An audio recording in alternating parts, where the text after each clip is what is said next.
गुड़गांव के सोहना रोड के पास के 68 से लेकर 80 तक के नए रेजिडेंशियल सेक्टर्स को गुड़गांव की हॉट प्रॉपर्टी के नाम पर बेचा गया है, लेकिन यहां आकर बसे लोगों के लिए यहां जिंदगी बसर करना आसान नहीं रहा है। इन इलाकों में बिजली, पानी और सड़कों की बुनियादी सुविधाएं भी अभी तक लोगों को नहीं मिल पा रही। ये लोग सोहना रोड के पास गुड़गांव के 68 से लेकर 80 सेक्टर के निवासी हैं।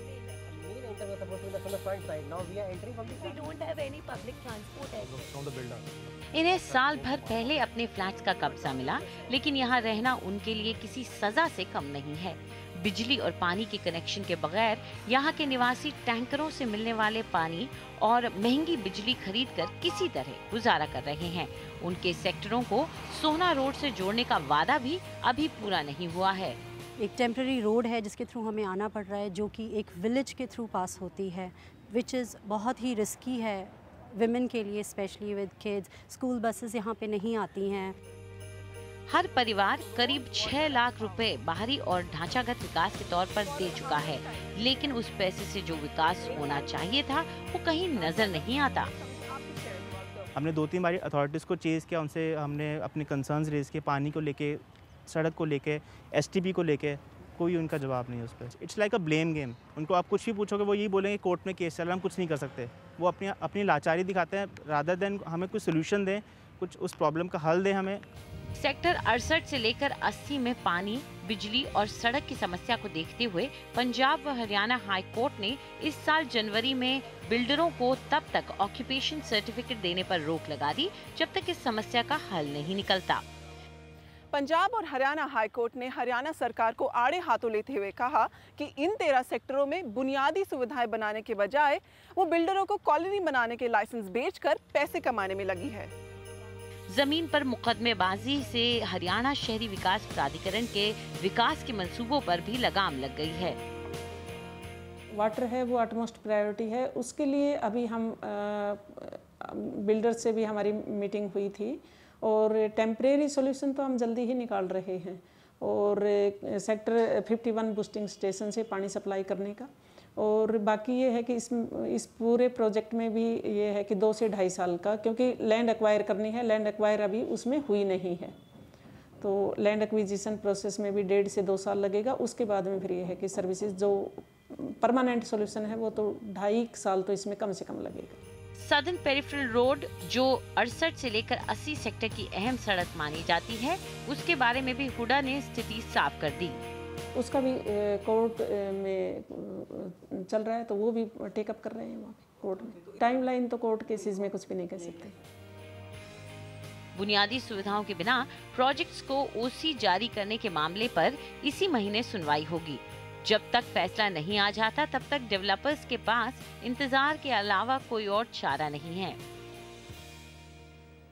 इंटरनली इंफ्रास्ट्रक्चर तो तैयार है, प्रोजेक्ट रेडी है पोजेशन के लिए। अब बस थोड़ी सी एक्सटर्नल इंफ्रास्ट्रक्चर की वेट है। लैंड एक्विजिशन को लेके और चीज़ों को लेके इश्यूज तो हैं ही, पूरे इंडिया के अंदर इश्यूज हैं। तो जब तक आप इंफ्रास्ट्रक्चर को प्रायोरिटी नहीं देते तब तक ये वाले इश्यूज हमेशा रहेंगे। इस प्रोजेक्ट की 4 दीवारी के बाहर बिल्डर की जिम्मेदारी खत्म हो जाती है। लगभग 30,000 फ्लैट्स को बिना बिजली, पानी और सड़क जैसी सहूलतों के बेचने की इजाजत देने के लिए तो सरकार की ही जिम्मेदारी बनती है। कैमरा पर्सन के रवि के साथ वसुधा शर्मा की रिपोर्ट, एनडीटीवी के लिए। और इस पूरे मुद्दे पर चर्चा करने के लिए हमारे साथ मौजूद हैं निखिल जैन, सीईओ रामप्रस्थ ग्रुप के, और विकास जैन जो कि डायरेक्टर हैं ट्यूलिप इंफ्राटेक प्राइवेट लिमिटेड के। आप दोनों का बहुत बहुत शुक्रिया हमारे साथ जुड़ने के लिए। सबसे पहले विकास, आपसे शुरुआत करना चाहेंगे क्योंकि आपके भी कुछ मकान अटके पड़े हैं इस पूरे मुद्दे में। हमने देखा कि किस तरह की परेशानियां वहां रहने वालों को इसकी वजह से हो रही हैं, लेकिन एक डेवलपर के तौर पर आपको क्या परेशानी आ रही है? ऑक्यूपेशन ऑलरेडी अप्लाई किया हुआ है, लेकिन इसमें टाइम लग रहा है। अभी जब तक हमें ऑक्यूपेशन नहीं मिलता तब तक हम आगे कस्टमर को पोजीशन नहीं दे सकते हैं। उसमें क्या है कि अल्टीमेट बायर सफ़र करेगा। मेन ये है कि बायर सफ़र करेगा जब तक। जी, तो बायर सफ़र करेगा, लेकिन इसके अलावा बायर्स को आपको इस दौरान जो डिले हो रहा है उसकी क्या आपको पेनल्टी भी चुकानी पड़ेगी? देखिए, पेनल्टी तो देनी ही पड़ेगी अल्टीमेट। बाकी एक ही पोजीशन पर देखेंगे, उसमें अगर पेनल्टी देनी है या क्या करना है वो फिर बात करेंगे उनसे। तो मतलब नेगोशिएशन करना पड़ेगा, कुछ बातचीत करनी पड़ेगी आगे जाकर। निखिल, आप क्या मानते हैं कि ये पूरा इशू जो है, क्योंकि आप लोग एज डेवलपर्स अपनी तरफ से ईडीसी आईडीसी कलेक्ट करके दे देते हैं आगे, और उसके बाद कुछ नहीं होता, तो किस तरह का रवैया आप लोगों को सहना पड़ता है प्रशासन की तरफ से? देखिए, कोर्ट ने जो स्टेप लिया है वो अपने आप में एक छोटा स्टेप है, लेकिन अच्छा स्टेप लिया है। बट कोर्ट को एक होलिस्टिक देखना चाहिए कि भाई ज़मीन अगर एक्वायर होने में कोर्ट ने ही स्टे दिया हुआ है और फिर वो गवर्नमेंट को कह रहे हैं कि आपने डेवलपमेंट पूरी क्यों नहीं कर रहे, तो वो थोड़ा गलत है। पूरी चीज़ को मद्देनज़र रखते हुए इंफ्रास्ट्रक्चर प्रोवाइड करने पे फोकस करना एक अच्छी चीज़ है, लेकिन एक कंप्लीट सॉल्यूशन कोर्ट को ही ऑफर करना चाहिए कि जो केस लैंड एक्विजिशन के फंस गए हैं वो भी कोर्ट को फास्ट ट्रैक करके सॉल्व करनी चाहिए। गवर्नमेंट रेडी है, डेवलपर रेडी है, इवेंचुअली अगर कोर्ट उनको केसेस को क्लियर करेगा तो गाड़ी बहुत तेज आगे बढ़ेगी। जी बिल्कुल। तो मामला अटका हुआ है अदालत में। विकास, आपसे जानना चाहेंगे कि इस पूरे इलाके में मकान बनाने, जब मकान बनाए गए हैं और जब बेचे गए हैं तो इसको माना जा रहा था कि एक अच्छा इलाका है, यहाँ पे रह सकते हैं, सोना रोड से ज़्यादा दूर नहीं है, आसपास सीबीडीज भी हैं, तो लोग यहाँ रहना भी चाहते हैं। लेकिन फिलहाल वहाँ स्थिति कैसी है? क्या आप मानते हैं कि अगर आप बना भी देते हैं मकान तो क्या लोग आके वहाँ रह सकते हैं? देखिए, अभी हमने कुछ करीब 1100 अपार्टमेंट्स का हमने पोजीशन दिया है लोगों को, तो लोग रह रहे हैं वहाँ पर। करीब 700 फैमिली वहाँ पर शिफ्ट भी हो चुकी है। लेकिन ये है कि अभी वहाँ पे जैसे पानी की लाइन नहीं है, सीवर की लाइन नहीं है, दूसरा रोड्स कनेक्टिविटी की थोड़ी दिक्कत है, रोड्स वगैरह नहीं है वहाँ पर, ये थोड़ी प्रॉब्लम तो है ही अभी। लेकिन ये कि धीरे धीरे चलेगी, सही होगी। जैसे पानी की अगर बात करें, जैसे पानी की पाइपलाइन अभी नहीं है, लेकिन अभी चीफ एडमिनिस्ट्रेटर हुड्डा ने एक हाई कोर्ट के अंदर एफिडेविट फाइल किया है जिसमें उन्होंने ये कहा कि 2 साल के अंदर हम इसको पूरा कंप्लीट कर देंगे, और करीब 40 किलोमीटर लंबी लाइन वो खींच रहे हैं इसके अंदर। निखिल, आप जो मुद्दा उठा रहे हैं कि एक इशू दूसरे इशू से कनेक्टेड है और इसको होलिस्टिकली देखना ज़रूरी है, एक तरह से सारी बातों को नज़रिए में रखना ज़रूरी है, लेकिन आपका क्या मानना है कि क्या इसका कोई और इलाज नहीं? क्या सरकार ज़मीन एक्वायर करना, क्योंकि सड़कें बनाना चलिए उसके लिए ज़मीन एक्वायर होती है, लेकिन बिजली का कनेक्शन देना और बाकी दूसरी जो सुविधाएं हैं वो क्यों नहीं सरकार की तरफ से दी जा सकती हैं? देखिए, ये सब इश्यूज आपस में लिंक्ड हैं, और चाहे पानी की पाइपलाइन बिछाना हो, चाहे इलेक्ट्रिसिटी की लाइन बिछाना हो, आपको ज़मीन हर चीज़ के लिए चाहिए। राइट ऑफ वे हर चीज़ में ही आगे आएगा। बाकी सरकार को भी थोड़ा प्रोएक्टिवली अपना, जैसे 2 साल कह रहे हैं, दे शुड ऑल्सो सी कि जो लोग ऑलरेडी जिनको जो फ्लैट रेडी हो गए हैं, एट द एंड कस्टमर का नुकसान हो रहा है, तो गवर्नमेंट को भी कुछ टेम्परेरी अरेंजमेंट करके, और ओवरऑल दे शुड नॉट, मतलब डेवलपर पे ओनस ना डालते, पूरा ओनस डेवलपर पे ना डालते हुए, एक जॉइंट रिस्पॉन्सिबिलिटी लेते हुए, एज ए टीम काम करते हुए एक एंड कस्टमर को एक सॉल्यूशन ऑफर करना चाहिए। वैसे आप क्या मानते हैं निखिल, हुड्डा की जो चाल है या जो उसका काम करने का तरीका है, क्या वो चाहे अगर सरकार ये पूरा कोर्ट का मामला ना भी होता तो, लेकिन क्या वो उस तेज़ी से कर पाते हैं जिस तेज़ी से डेवलपर वहाँ मकान बना के तैयार कर रहे हैं?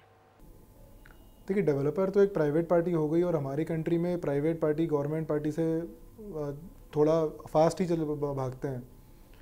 बट हुड्डा भी पिछले कुछ, जो जिस तरह इन्होंने सेक्टर रोड्स डेवलप करी थी गुड़गांव में पिछले 3-4 सालों में, अगर आप देखेंगे तो अक्रॉस द रोड कुछ 200-250 किलोमीटर के करीब सेक्टर रोड डेवलप करी थी इन्होंने, in public private partnership model में। ऐसी ही कोई पॉलिसी यहाँ पर पानी की पाइप्स के लिए या बिजली की लाइंस के लिए भी निकाल सकते थे, एंड काम हो सकता था आराम से।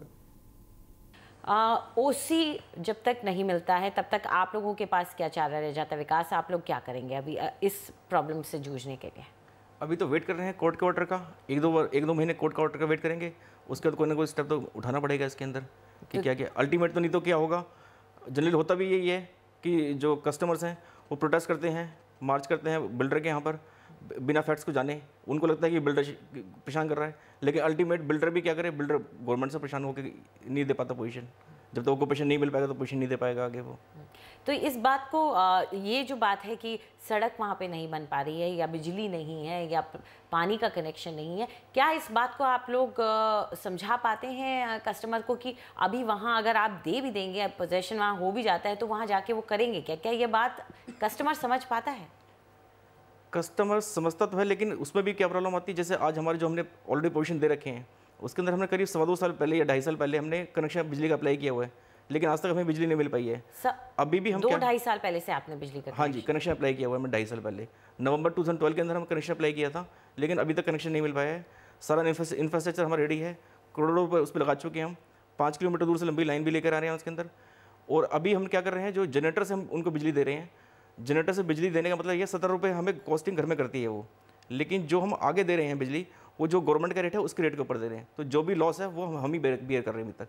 लेकिन कस्टमर को फिर भी ये लगता है कि नहीं अभी पता नहीं बिजली क्यों नहीं दे पा रहे हैं अभी ये। तो इसमें प्रशासन क्या कहता है वहाँ का कि क्यों नहीं बिजली, इतने टाइम से अगर उनके पास अर्जी पड़ी है तो क्यों नहीं दे पाते हैं? आपको पता ही है, थोड़ा लटक तक धीरे धीरे लटक के काम चलता है यहाँ पे। बस ये कि अब ये कहते हैं अगले महीने हो जाएगा, 2 महीने में हो जाएगा, 1 महीने में हो जाएगा। अब जैसे अभी लोड बढ़ने वाले, जैसे गर्मियाँ शुरू हो चुकी हैं, अभी लोड बढ़ेगा तब और ज़्यादा प्रॉब्लम आएगी ये। जी बिल्कुल जी। निखिल, साफ तौर पे विकास जो बोल रहे हैं उससे ये पता चल रहा है कि प्रशासन का वहाँ पे जो रवैया है इस पूरे मामले में काफ़ी ढीला रहा है। सिर्फ कोर्ट की ही एक पाबंदी नहीं है जो शायद इनका हाथ बांध के बैठी है। नहीं, आप सही कह रहे हैं बिल्कुल, सिर्फ कोर्ट एक एंगल है।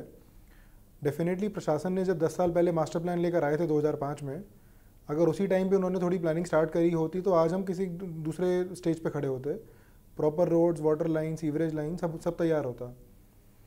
बट हुआ क्या है कि पहले तो हमारा प्रशासन स्लो चला, फिर जब वो हिले तो कोर्ट ने रोक दिया उन्हें। तो इस ओवरऑल स्कीम में एट द एंड कस्टमर परेशान हो रहे हैं और डेवलपर परेशान हो रहे हैं। और डेवलपर के एंगल से देखिए तो हम गवर्नमेंट EDC IDC इतना दे चुके हैं गवर्नमेंट को, उसके कमेंसरेट डेवलपमेंट हमें हमारी साइड पर नहीं मिल पा रही है। जी, अक्सर ये देखा जाता है अगर कोई अच्छी जगह प्लान की जाती है, टाउन, सिटी, कुछ भी, तो उसमें पहले ये सुविधाएं दे दी जाती हैं। क्या ये रवैया हिंदुस्तान में या हिंदुस्तानी सिटीज़ जो है उन्हीं में गलत है निखिल, जो हम पहले आके बस जाते हैं और बाद में सुविधाएं आ रही हैं? देखिए जी, ग्लोबली अगर आप बेस्ट प्रैक्टिसेस देखेंगे या कोई भी बड़ी कंट्री जहाँ पर अच्छी डेवलपमेंट हुई है, तो रोड्स और ये जो बेसिक कम्युनिटीज़ हैं 4-5, ये सब पहले आ जाती हैं, उसके बाद डेवलपमेंट होनी चालू होती है, या साइड बाय साइड दोनों चीज़ों की डेवलपमेंट होती है, जिससे कि जब लोग आके रहना चालू करें तो सारी चीज़ें अवेलेबल हों। आप बिल्कुल सही कह रहे हैं, हमारी ही कंट्री ऐसी है जहाँ पे उल्टी गंगा बहती है, लोग आ जाते हैं, फिर वो लोग प्रेशर बनाते हैं, फिर हर कोई परेशान होकर फिर हल्के हल्के चीज़ें आनी चालू होती हैं।